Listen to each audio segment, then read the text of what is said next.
Post delivery headache గురించి మాట్లాడుకున్నాం. Hi అండి, అందరికీ నమస్తే. నేను డాక్టర్ పి హరిత కుమారి, కన్సల్టెంట్ న్యూరాలజిస్ట్ గా ఎన్ఎల్ హాస్పిటల్స్ లో వర్క్ చేస్తున్నాను. మోస్ట్ కామన్ గా మనం ఎక్కువగా హెడేక్స్ ఎందుకు చూస్తుంటామంటే డిహైడ్రేషన్ వల్ల, వాటర్ తాగకపోవడం వల్ల, తక్కువ నిద్ర వల్ల, స్ట్రెస్ వల్ల, ఇలాంటి వాటి వల్ల మనం హెడేక్స్ చూస్తూ ఉంటాం అన్నమాట. కొంతమందిలో కంటిన్యూస్ గా హెడేక్ అలాగే ఉంటుంది, తగ్గదు. చూస్తే వెన్నుపూస చూస్తాం కదా, లంబార్ పంక్చర్ చేస్తాం కదా సిజేరియన్ టైంలో. సో పోస్ట్ ఎల్పి తర్వాత సిఎస్ఎఫ్ అనేది కొంచెం లీక్ అవుతుంటుంది. ఇలాంటి వాటిల్లో కంప్లీట్ బెడ్ రెస్ట్ తీసుకొని ఒక 3-4 days అడిక్వేట్ వాటర్ ఇంటేక్ తీసుకొని కరెక్ట్ డైట్ తీసుకున్నామంటే తగ్గిపోతుంది. లేదు అంటే కొన్నిసార్లు ఎపిడ్యూరల్ ప్యాచ్ కూడా, బ్లడ్ ప్యాచ్ కూడా అవసరం పడచ్చు. అలా సో ఆటోమేటిక్ గా తగ్గిపోవచ్చు. ఇది ఒక కండిషన్. ఇంకా మనం గుర్తుపెట్టుకోవాల్సిన కండిషన్స్, జాగ్రత్త పడాల్సిన కండిషన్స్ ఏంటి అంటే, సో బ్రెయిన్ రిలేటెడ్ థింగ్స్ మనం చాలా అవేర్ గా ఉండాలి. సో కొంతమందికి బీపీ చెక్ చేసామంటే బీపీ వచ్చి చాలా హైగా ఉంటుంది. దీన్ని ప్రియక్లాంప్సియా అంటాం. ప్రియక్లాంప్సియా ప్రెగ్నెన్సీ టైంలో కూడా వీళ్ళకి బీపీ ఎక్కువగా ఉండొచ్చు. సో ఇప్పుడు హెడేక్ ఉన్నప్పుడు బీపీ చెక్ చేసి ఇంకా ఎక్కువగా ఉంటుంది. సో ఇలాంటప్పుడు ప్రియక్లాంప్సియా అనే కండిషన్ ని మనం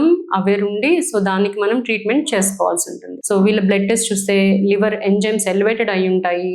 సో అదర్ థింగ్స్ అన్ని కూడా, ఫ్లూయిడ్ తక్కువగా ఉండడం, ఇదంతా కూడా ఉంటుంది. సో దానికి మనం ట్రీట్ చేసుకోవాలి. కొన్నిసార్లు ఈ పేషెంట్స్ ఫిట్స్ లా కూడా వచ్చేస్తుంది. సో అలా ఫిట్స్ వచ్చినప్పుడు పేషెంట్ కి హై బీపీ తలకెక్కడం వల్ల వచ్చిందా, లేకపోతే బ్రెయిన్ లో బ్లడ్ క్లాట్స్ ఏమన్నా అయ్యాయా, బ్లడ్ వెజల్స్ ఏమన్నా రియాక్టివ్ అయ్యాయా, అవన్నీ చూసుకుంటా ఉండాల్సి ఉంటుంది. డెలివరీ అయిన తర్వాత చాలా హార్మోనల్ చేంజెస్ జరుగుతాయి బాడీలో. అండ్ బ్లడ్ వెజల్స్, రక్తనాళాలు కూడా చాలా రియాక్టివ్ గా ఉంటాయి. సో అంటే ఎక్కువగా స్ట్రింక్ అయిపోవడం, సన్నగా తీగల్లాగా అయిపోతాయి. దాన్నే ఆర్సివిఎస్ అంటాం, రివర్సిబుల్ వాసో కన్స్ట్రిక్షన్ సిండ్రోమ్. ఇది మళ్ళీ రివర్స్ అయిపోతుంది. దాని పేరు ఆర్సివిఎస్ అని పేరు అన్నమాట. సో ఇది సడన్ గా వస్తుంది. ఎందుకు వస్తుందంటే sudden hormonal changes, sudden vascular changes అనేటివి హ్యాపెన్ అవుతాయి డెలివరీ తర్వాత. సో దీనికి మనం అగ్రెసివ్ గా దగ్గరుండి ట్రీట్మెంట్ చేసుకొని, సిమ్టమాటిక్ ట్రీట్మెంట్ చేసుకొని అంటే సరిపోతుంది. సో అటెండ్ అవ్వాలి. ప్రతి దాని కండిషన్ ని ముందే గమనించుకొని మనం దానికి ట్రీట్ చేసుకోవాల్సి ఉంటుంది. సో కొన్నిసార్లు బ్లడ్ వెజల్స్, చెడు రక్తనాళాల్లో క్లాట్స్ కూడా వస్తాయి. దాన్ని సివిటి అంటే డెలివరీ తర్వాత ఎక్కువగా చూస్తూ ఉంటాం అనమాట. సో